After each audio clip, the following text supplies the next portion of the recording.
ബീഹാറിൽ വീണ്ടും എൻഡിഎ സർക്കാർ അധികാരത്തിൽ വരുമെന്ന് പ്രവചിച്ച് എക്സിറ്റ് പോൾ ഫലങ്ങൾ. ജെഡിയു ബിജെപി സഖ്യത്തിന് 160-ലധികം സീറ്റുകൾ വരെ ലഭിക്കുമെന്നാണ് എക്സിറ്റ് പോളുകൾ. അതേസമയം മഹാഗഡ്ബന്ധന് 103 സീറ്റുകൾ വരെയാണ് പ്രവചിക്കുന്നത്. രണ്ടാംഘട്ട വോട്ടെടുപ്പിലുണ്ടായ റെക്കോർഡ് പോളിംഗ് മുന്നണികൾക്ക് ആത്മവിശ്വാസം നൽകുന്നുണ്ട്. 67%-ലധികമാണ് രണ്ടാം ഘട്ടത്തിലെ പോളിംഗ്.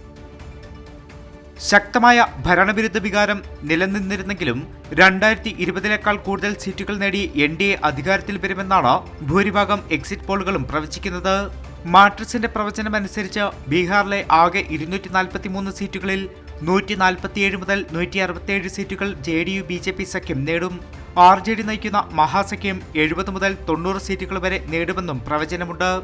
എക്സിറ്റ് പോൾ പ്രകാരം പ്രശാന്ത് കിഷോറിന്റെ ജൻസൂരജ് 2 സീറ്റുകൾ നേടും. പീപ്പിൾസ് പൾസിന്റെ എക്സിറ്റ് പോൾ ഫലങ്ങൾ പ്രകാരം എൻഡിഎ 133 മുതൽ 148 സീറ്റുകൾ വരെ നേടാനും മഹാസഖ്യം 75 മുതൽ 101 സീറ്റുകൾ വരെ നേടാനും സാധ്യതയുണ്ട്. ജൻസൂരജ് പാർട്ടി 5 സീറ്റുകൾ വരെ നേടുമെന്നും പ്രവചിക്കുന്നു.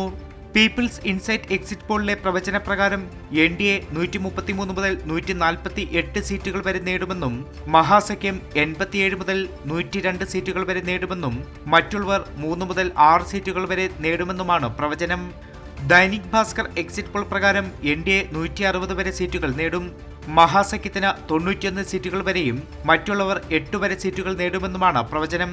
ടൈംസ് നൗ JVC സർവേ പ്രകാരം എൻഡിഎ 135 മുതൽ 150 സീറ്റുകൾ നേടുമെന്നും മഹാസഖ്യം 88 മുതൽ 103 സീറ്റുകൾ വരെ നേടുമെന്നും പ്രവചിക്കുന്നു.